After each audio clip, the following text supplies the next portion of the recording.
Welcome to the First 40 Sports Show with the squad. It's Blackwater, Icewater, and Puma. Let's go to our hot takes. Black, what's your hot take this week? I read this again or something. I was talking about this maybe about a week, but I read where I was talking about Deion Sanders, young man playing for him, and he's come out and basically said that his players, his son, the other players there, that there's only 6 teams he's gonna allow them to go to or be drafted by. And I'm like, I don't like it, and I wanted to get you guys' opinion. I mean, how you feel about Deion taking that type of stance, saying that, and him believing that he can direct where these young men go to after, even if they're drafted in the NFL. Ice?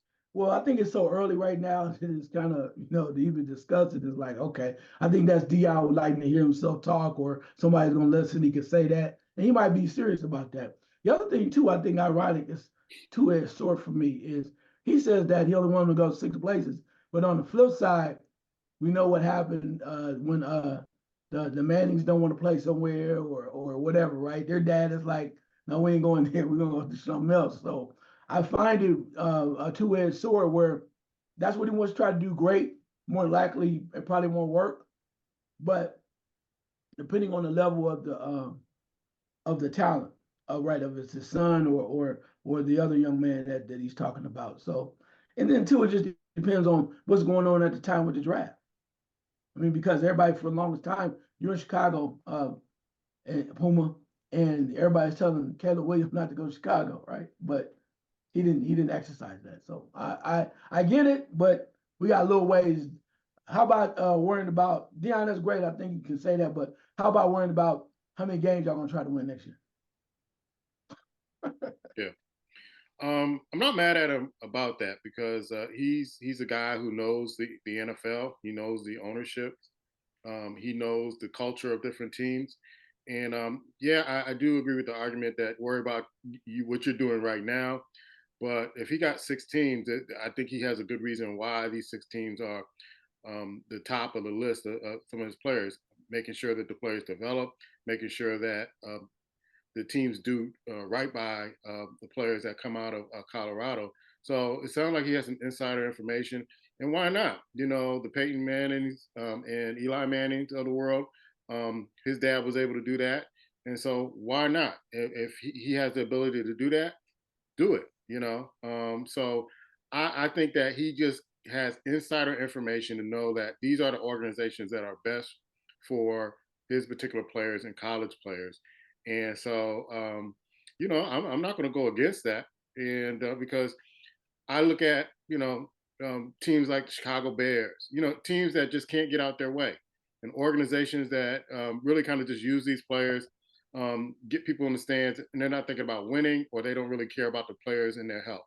So if he has insider information about these are the 6 teams that are the best option for you, that are going to look after you as a player, and then after you leave, then I'm all for it. Black? Well, I'm a first say I like the fact what I said about we should focus on winning next year. I mean, that's the first foremost thing.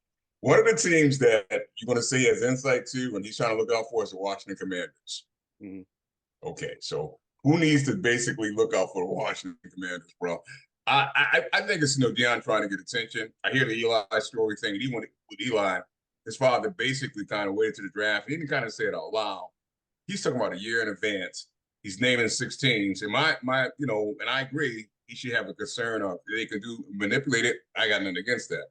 But my point is, when you come out with 6 teams, 49ers, the Ravens, the Cowboys, Washington Commanders, there might be one other.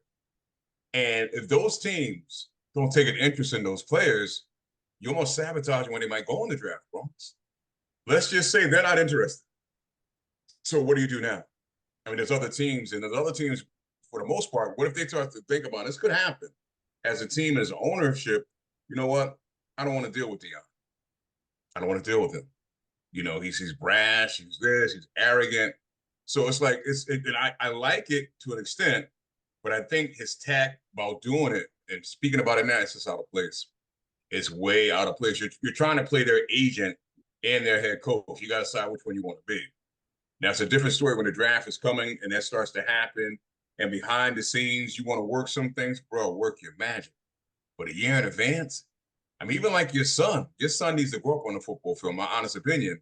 But if you're out there toting your son out there and trying to get him drafted by a certain team, and they don't want him, let's say the Baltimore Ravens don't want him, they don't need him, what's going to happen to him? So that's something I'm afraid of in terms of that. Yeah, good point. Ice? Yeah, watching TV this week, besides the wonderful combination of USFL and whatever the other football, that combination league, which is great. I mean, at least they brought them together, so we're not trying to go between two damn networks, do some football. We don't know who half the players are playing. So thank y'all for that, first of all. But my question is, the Fox TV went out and they are going to spring games. They're here in Columbus, and they showed the Ohio State spring game, and I mean, they were talking to the coaches. What do you guys think about the new way that the networks are covering all this stuff? This Saturday, they're going to be in Ann Arbor. And it's just, they got full access. You start to learn so much about what's going on. And I was blown away by a lot of the stuff and the things that were shared. And I thought it was cool as heck. So, yeah, what do you guys think about that? Right. I think it's a good idea, man. I think it's innovative. I think it's a good idea because a lot of times with college football, you don't hear anything training camp. You hear a little noise. And locally, I'm sure, like in Ohio, you might hear about Ohio State. But for the nation, and especially for people that are alumni of these schools, where stuff is going on with their football team, they get a chance, if they don't live in that area, they kind of feel, they're like they're there. And, all the network is doing, I think it's great, man. I mean, I tried to watch some of this football this past week in USFL, and I'll just say this: there's a reason why some of these players aren't in the NFL. I'm just going to say that. I'll watch it. You see why? And I mean, no kidding aside, it is what it is, man. But I like it. But I remember I didn't get a chance to watch, but I heard. I'm not sure if it came on, but I heard about the promo. About it. I was like, yeah, that's nice. I like the idea. I think it's a step in the right direction, and I think it's good exposure for some of these young men and young women if they do it with women's sports too. You get exposure. What's going on in the off season?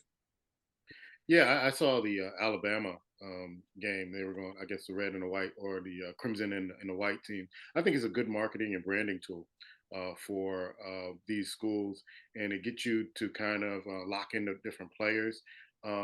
College football is going to be very competitive this year. You have a lot of teams that are switching conferences, and I didn't even know that they were going at it this early. They got the teams, they're training, they're getting geared up for the fall.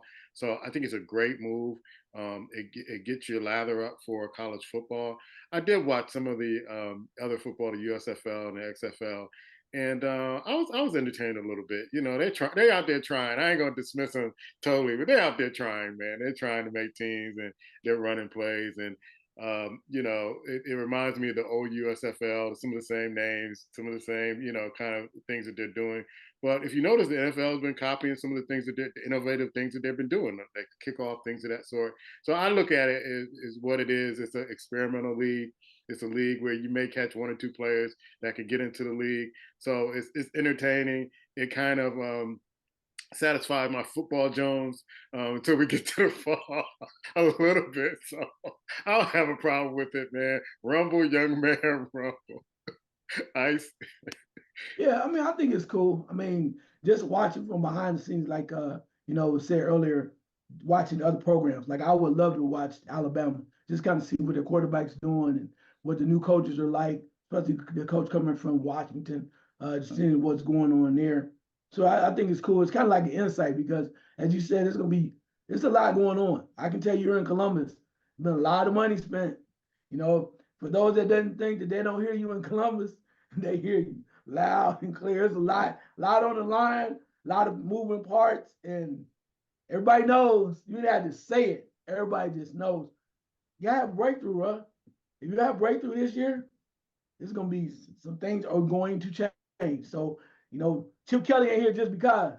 I mean, and his as the offensive coordinator, first I didn't say he's the greatest head coach, but just watching the way he's thinking and using this personnel. When I saw that man come off the field, they're talking to him, he was excited. He was like, they said, "Why are you so excited?" He said, "I just get to coach. I ain't got to worry about no NIL. I ain't got to worry about somebody else's parents, man." He said, "I just get to coach football, draw some plays. It's almost like, playing Madden, just get to draw up see what works in this situation. He said, I haven't done that in a long time, and I'm very thankful. Yeah. On a sad note, and depending on who you are and how you feel about this, O.J. Simpson passed away last week. And I was talking to a cousin of mine, and I was talking about how conflicted I was in his passing because, of course, everybody knows about the trial that he went through. But growing up, and Black can attest to this, O.J. Simpson was my guy. He was must-see TV. I used to take my T-shirts out and write number 32 on it, and try to run like the juice and smooth and all that other stuff. And so you never know who these people are because we didn't have social media back then. We just had a newspaper to see how many yards he got. I know Buffalo was on TV a lot, but I wanted to kind of take a look back at his career. I didn't want to go back to the trial and all that other stuff. But what made him such a great player at USC and also with the Buffalo Bills? I think he played 1 year with San Francisco 49ers. But this guy was a five-time All-Pro. He was most valuable player in 1973, where I think he broke Jim Brown's record of 2,003 yards in 14 games. That's unheard of. He has all these accolades in football. Of course, after he left football, he became an actor. He did a lot of different things that we saw in movies, things of that sort. So I want to take some time to do that. If you want to mention the trial and all that, I'm going to go to you, Ice, first. But I was feeling conflicted, and then I was talking to my cousin about it, and he's like, you know what? I shouldn't feel bad about liking this particular player because I liked him and what he did on the football field, and I'll just take that. Ice? Yeah, I mean, I get it. I just kind of chuckle because it's almost like you feel ashamed of like OJ. Yeah, it was like, yeah. Hey, man, you like who you like. Your hero is your hero on the field, right? And I think that's the one thing we need to really put it in perspective. Even with the Hall of Fame and stuff like that too. Not saying you want him to go out and hopefully they're not an accused murderer or nothing like that, right? But that might be an extreme. But on the field, like you said, O.J. Simpson was amazing, bro. I remember just growing up, and every time Ohio State, the main thing for Ohio State back in the day with football was try to get to the Rose Bowl, try to get to a Rose Bowl, right? There was really no top 10, all the other stuff. The Rose Bowl was the crowning jewel. So you get your Rose Bowl, and they played USC with O.J. Simpson. O.J. was great there, and then he goes to Buffalo and plays with pretty much a substandard team. Let's keep it 100, right? They weren't. You never said, "Oh man, wait till Buffalo made the playoffs." I don't know if they ever made the playoffs when he played. Maybe once. Maybe once. But the factor that he came to work every day along with his guys, and they were very serious about it. Particularly the year when he got that 2,000, right over 2,000. I mean, there was no better offensive line, I don't think, in football. And they were all about OJ getting the record, and he got it. And he got that heroes welcome and stuff like that too. So I mean, on the football field. Not too many. It was second to none, bro. And Buffalo loved him. He was a cult figure in Buffalo. I don't know what they're doing now, but back then he was a cult figure. People loved him. And then his life. I'll just say I'm not going to talk about the other stuff, but what was amazing to me was how he always found a way to be in stuff that you never thought he would be in, like movies. And he got the Hertz commercial. I'm like, damn, I go OJ. What other black people in? You see like that too. And two, like. Different stuff where he was in the was it Naked Gun? I mean, it's funny as heck in Naked Guns, the movies.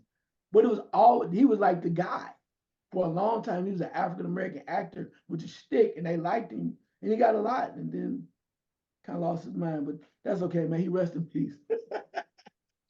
Yeah, I reminded my cousin, and I mentioned on a Black's show, when Black Men Talk on podcast, at a streaming service near you.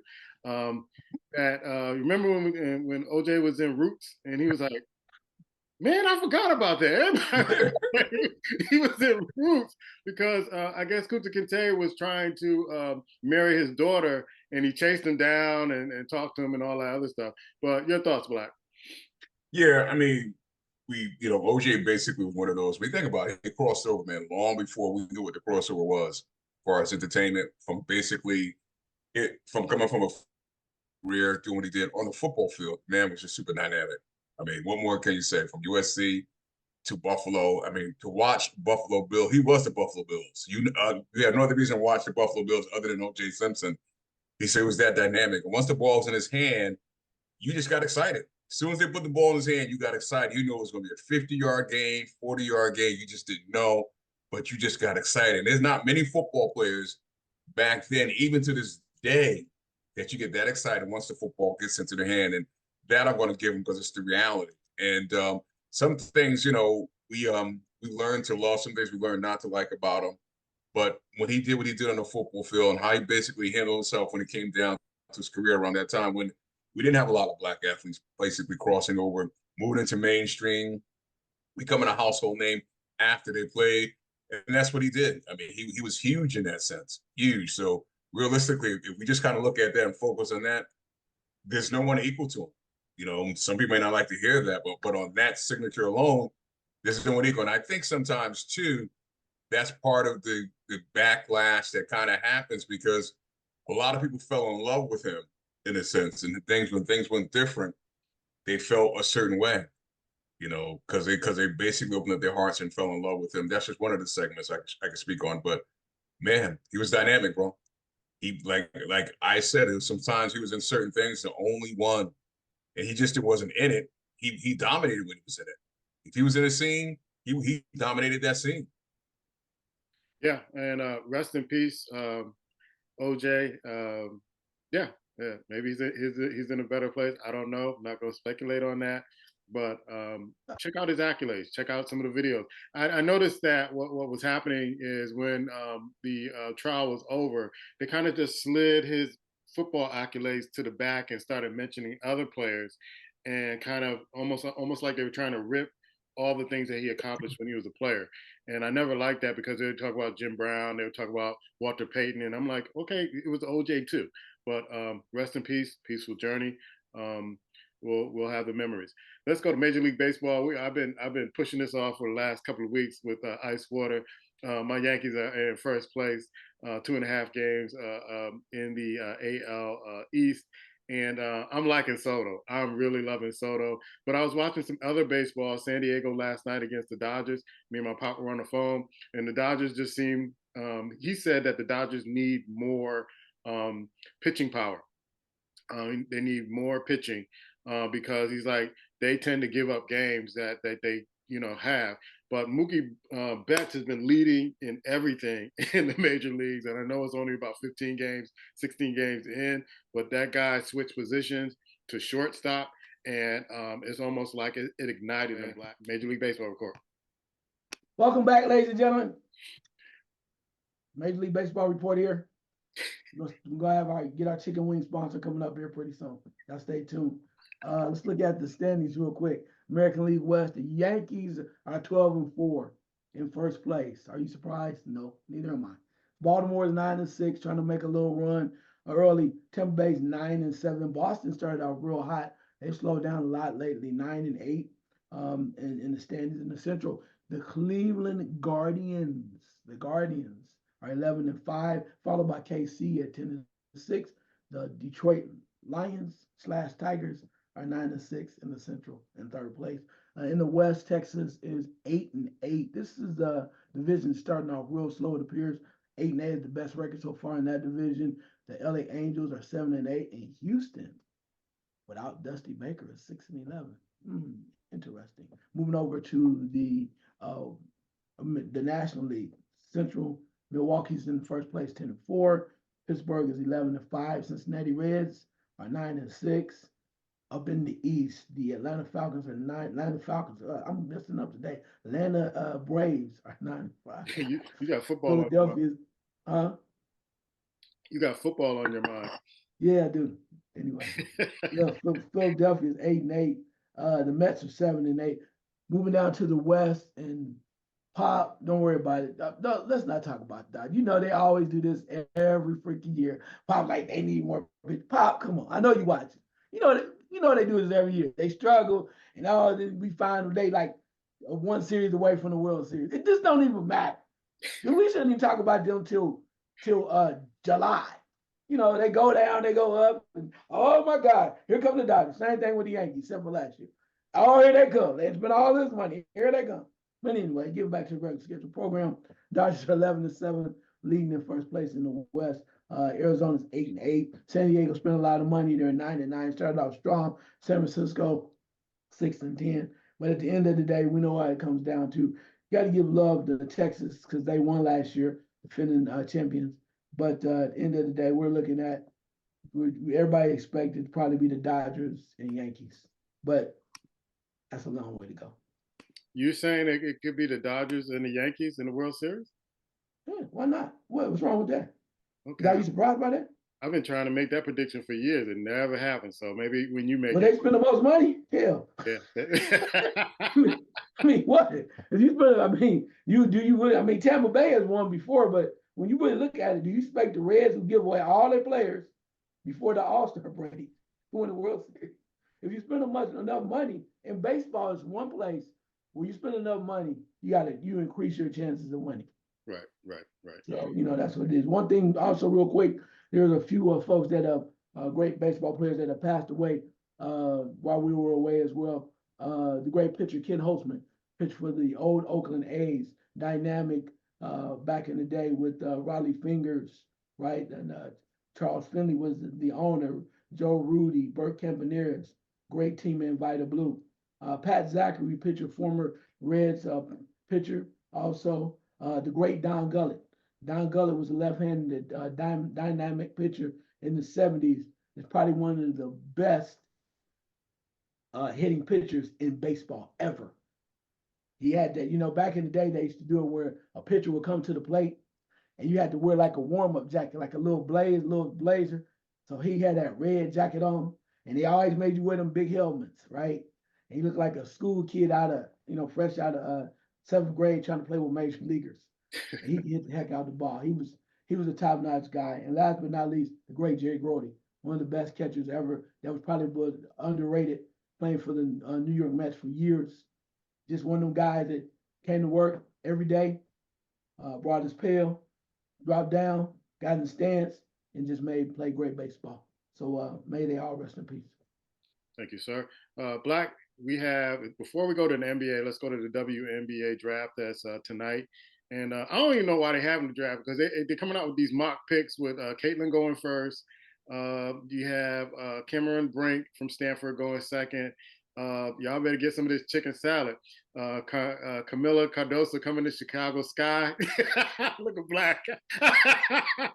Y'all better this chicken salad. Hey, do me a favor. You need to mark that. That might be time for our visit. I think so. I think I'm gonna hold off, man. Man. We gotta find a game with the schedule come out, see what's going on. The schedule is out, yes, sir. See how they are, folks. It ain't about me coming to see me and coming to see Chicago. There's a woman involved. It's always you, brother. Always you. Every week we tell you we love you. Every week. The Los Angeles Sparks with Rika Jackson. You got the Wings with J.C. Sheldon. I mean, they just laid it out here. Like, it's not going to be I don't know if there are going to be any surprises, Black, but I'm going to hand it over to you because I know the WNBA report is coming around the corner, man. What do you think about the draft? You know what? It has to. I mean, the mock is what it is, bro. We get that mock drafts, but this draft we know has a lot extra sugar on it, man. It just does, man. It's heightened. You have TV networks. I noticed today, like watching news and TV and bouncing around. They never, and I say this, they never talk about the WNBA draft. It's talking about it, highlighting, pushing it, what time it's going to be on, what's going to be going on, and stuff of that nature, man. And, we all know what's behind it. And I look at, I heard this, man, the Indiana Fever, they have raised their ticket prices, and they're sold out already, bro. Mm-hmm. Sold out. Think about it. When the last time you heard a WNBA franchise sell out before the season started? After I shouldn't say raised, they doubled them. So, we say, you say what you want, but the impact is there, bro. The impact, the excitement, and I can't be mad at them, basically riding that wave and capitalizing. And yeah, man, if it happens that mock draft is correct, man, please, Chicago Sky, Chicago Sky. It's just, it's amazing how you have these, for me, when I look at WNBA, and there's a lot wrong with it. There's a lot right with it. There's a lot. And I'm happy to see these young, basically, in spite of what they might be going into, are excited about going into it. And even, some of these players probably going to stay in college and make more money.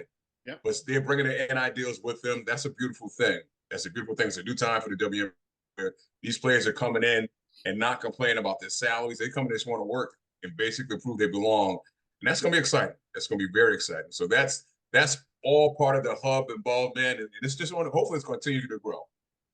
Yeah, I'm thinking, Ice, maybe this wave that we're seeing with the popularity of the WNBA, they can sustain it to the point where they start paying them more, selling out arenas. They got Caitlin Clark, who is must-see TV, apparently, because the women's game in the tournament, outranked the men's game for the first time that I can ever remember. What are your thoughts about the draft, man? No, I mean, I hope so for the women. I do. Am I still skeptic? Yes, because I know how cheap the NBA is, but I'm skeptic. But I'm hopeful more than anything. I think also too. Let's keep it 100. It's kind of like when you in boxing, when people either they love Floyd Mayweather, they tune in to see him lose, but the eyes were on. I think a lot of people, and I've heard this before, and most people don't want to acknowledge it, but there are a lot of naysayers that don't think Caitlin Clark's gonna come in and be that great. They want to see her face Deonna Taurasi. They want to see her against the other players that are veterans to see how she hold up. So maybe that's a crazy way to want to watch, to see somebody struggle. But hey, if people tuning in, that let it be what it is. Because you got those that want to see her do well, and maybe they will. But I guarantee you, it's gonna be a lot of other people going like, "I told you that girl. Y'all just may change the rules for her in college. Ain't gonna happen in the WNBA." You know, some people sitting there going like, they waiting. So I think that does nothing but it has great positivity for the league. Also, too, you got a couple other players that are really going to be good. Of course, we're waiting to see where Angel Reese goes, but there are guards like, for instance, Charisma Osborne out of UCLA. Yep. There were some players in college basketball this year, man, and and it was always about, for the most part, Caitlin Clark and LSU or certain other things, but the North Carolina States, there were a lot of good players, and that's what made it really interesting to see these young ladies play. And I hope college basketball, women's college basketball, keeps that going, and I hope it does transcend over to the WNBA because long time coming, they deserve better, and maybe they get some charter flights. But I will say, last thing on the WNBA thing, you got to produce a better damn product, man. Seriously. And that's it. I watched the ABL when it had 6 teams. It was the most competitive basketball I've seen in a long time. But you got to make this right. You can't just come in thinking because such and such played over here and she's great and she looked good and that's how you're going to make money. Make this stuff competitive. I will tune in. I think other people will too. You want to see competition. College basketball, competitive. All right. ESPN going to treat her like LeBron, man. They already basically got every game she's on. They're going to be putting out their full screen, bro. Wow. So it's going to be like LeBron too when you think about it. ESPN they're jumping in early, showing all of her games, man. So it's going to be basically broad. It's going to be there, man, like paint with a big broad brush. We see how it turns out. I agree with Ice that the play has to step up now. They got to be better at what they do because more eyes are going to be on you. And you got to find a way to keep the eyes there. All right. The play-in, the NBA, I'm confused. I'm just confused with this. Who's in, who's out, who's playing, what time they're playing, all this other stuff. I was talking to a buddy of mine not too long ago. He's like, man, I hate this play-in. And I'm like, I do too. Let's just get the top 8 seed, but we have it here. And so, we'll have the one elimination play-in. I guess the Bulls are playing Atlanta. The Golden State Warriors are playing the Kings. You got the Lakers playing the Pelicans, and the 76ers playing the Heat. And so what people aren't talking about, and I think we're afraid to talk about being on the East Coast, is that the Knicks got the number 2 seed. And so I'm trying not to jinx it. I know you're shaking your head, but I've been trying not to jinx it. But I watched the game yesterday against Chicago. We went to overtime. It seemed like they were hungry. Randall is out for the season, but these guys are making it happen and got the number 2 seed in the East. And maybe some people will say it's easy to get in the East because Milwaukee don't want it anymore. So, hey, might as well take it. If you don't want it, we'll take it. Ice? Yeah, no, I mean, I see you getting excited. That's cool. I mean, you staying true to your team, and that's cool. But y'all, you gonna do that without Julius Randle, right? I find it interesting, though, that the winner of the 7-8 game, which is Miami, is the Sixers. The Sixers versus New York. I'm all about that because even though New York is not, Philadelphia is not at the top high capacity right now. I know that's going to be a hell of a series. I'm looking forward to that. The other thing I was looking at too is when you look at these games. So the Lakers are in the game against the Pelicans 7-8, right? The winner of that 7-8 game, Pelicans and Lakers, plays Denver. I'm losing that game. Somebody pulling a hamstring. I'm serious. What are you doing? I'm losing that game. I mean, you just look at it from that standpoint. I'm losing that game. I mean, what's the other? There was one other one with somebody else. So if you lose, you play somebody else. If you win, you play the Celtics. Oh nah. I'm playing the game, but by the third quarter, I'm starting putting other people in. What are they doing? Look, hey. So what you talking about? Oh, well, he said he was tired. I think he had flu-like symptoms. Are you nuts? What? We trying to advance, dog. And it's inside the rules. You call them a pump, whatever you want to. But we advance. And we not playing Denver. I'm going to let Edwards, oh man, what happened? He got bodied. He had 49. Congratulations. We ain't going to Denver. So other than that, I think it's going to be interesting. I can look at some other stuff, but that right now, that's why I like to play in games. So what you going to do? You want to go to Denver? Or you want to go to Phoenix? They don't play no defense. I'm going to Phoenix. Like, I know they hiked up the ticket prices for the playing game here with the Bulls. Bull fans are upset. It's like we get to see him in the playoffs, but I guess we're going to get to see him at home. What are your thoughts, man? It's crazy, man. It's funny because all year this year and last year, I'm like, I like the plan. Then I finally this last week, I'm looking at them going, I don't like it from this perspective. You're taking teams that didn't play well, Lakers, the Pelicans, the Heat, all these, Golden State, and you're making it act like they're playing well at the end of the season fighting, and I don't like that part. That's what bothers me. That's what really bothers me. Be honest with you, Golden State and Lakers should not even see the playoffs. They shouldn't see it, but they're going to be rewarded for basically having a bad season.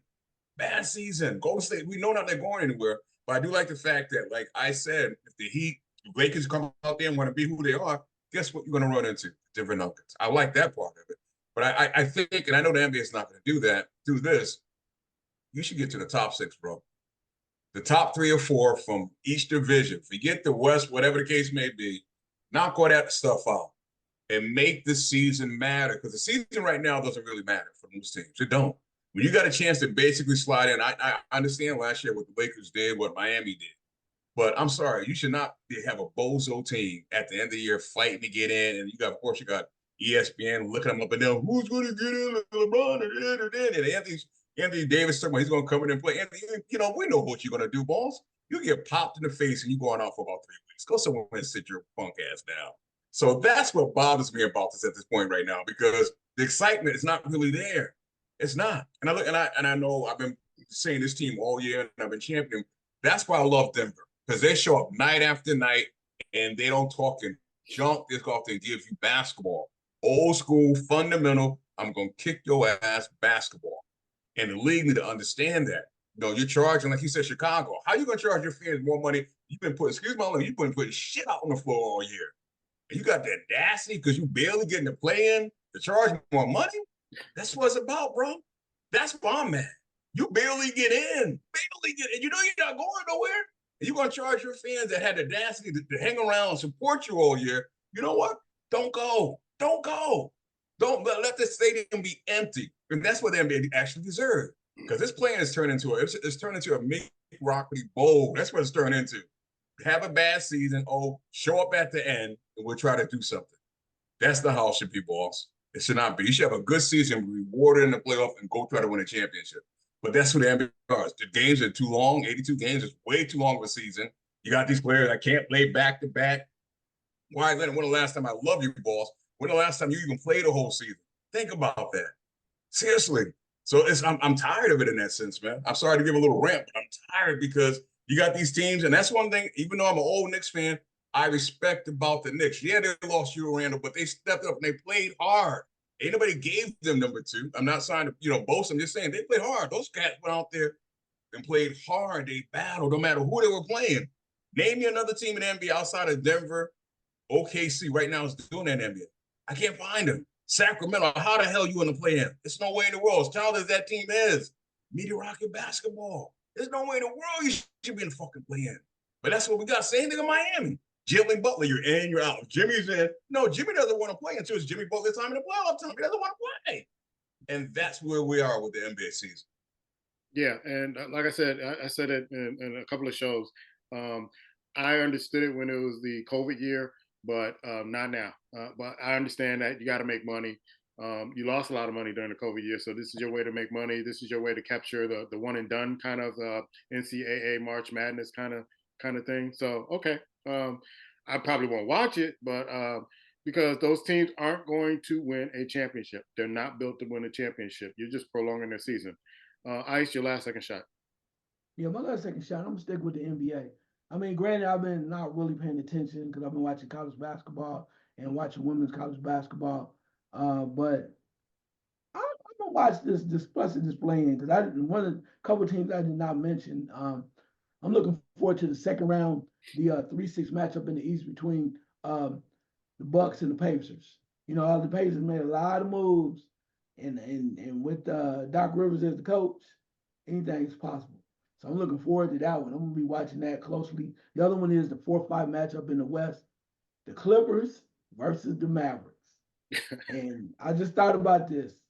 For those that hate Kyrie Irving, this is the type of stuff he lived for. He lived for upsetting people, making people mad. And to watch that two guys, Luka and Kyrie, can combine every night for 75 plus together, that's bad. That's old Denver Nuggets, bro. I'm up for that. I want to see that. And again, with the Clippers and James Harden, you never know what is going to happen. And last but not least, in the West, Cat's supposed to be coming back for Timberwolves maybe or something like that too. But hey, just to watch the madness of them playing the Suns with Kevin Garnett and my boy Jack Tripper, number one. Jack Tripper just got an extension, $70 million. Yeah, hey, he playing. If you love him on your team, you gotta love Jack Tripper, aka Grayson Allen. I ain't mad at Jack Tripper. Get your money, bro. Because you are hilarious, you are a talent, but we just know at some point you're gonna go back to your old ways, and then you passed it on to the other dude over there, Filipowski over in Duke. You just can't help yourself. It's just one dude. They ain't cheating, no, they just tripping. Anyway, but I'll leave that right there. Last second shot. I'll say one thing about Jack Tripper. He ain't bring that to the NBA. He knew better to bring that to the NBA. I ain't seen him trip away there, but I was waiting. I haven't seen that. You've been in the league for a while. He ain't done that. I'm gonna go right with the NBA with my last second shot, man. And I'm gonna go to this. We talked about this yesterday on the show about Lindsey Harding basically seek to be talked to about the head coaching job at Charlotte Hornets. And Mace came out and said women aren't, should be leadership positions.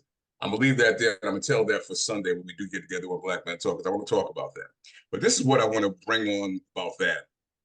When that happened, the NBA, you did nothing to push it out there. You did nothing. You didn't push it out there. You didn't motivate it. You didn't market it. You did nothing.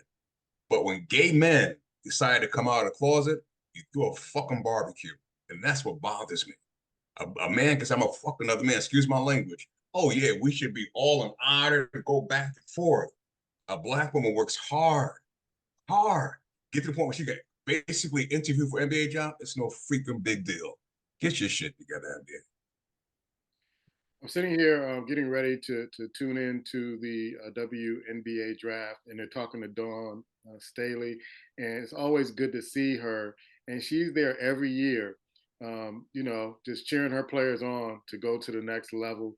And I just can't say this enough.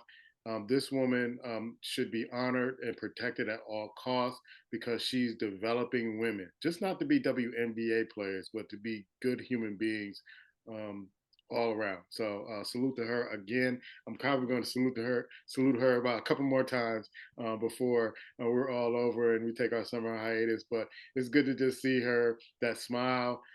She's relieved. She looks less stressed. She's probably doing some recruiting right now. But it's always good to see her at the draft, hugging up her players and supporting her players, getting to the next level, and that's why they love her.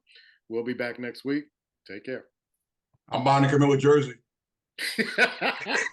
buy a bigger one. It was a brother who he's a comedian.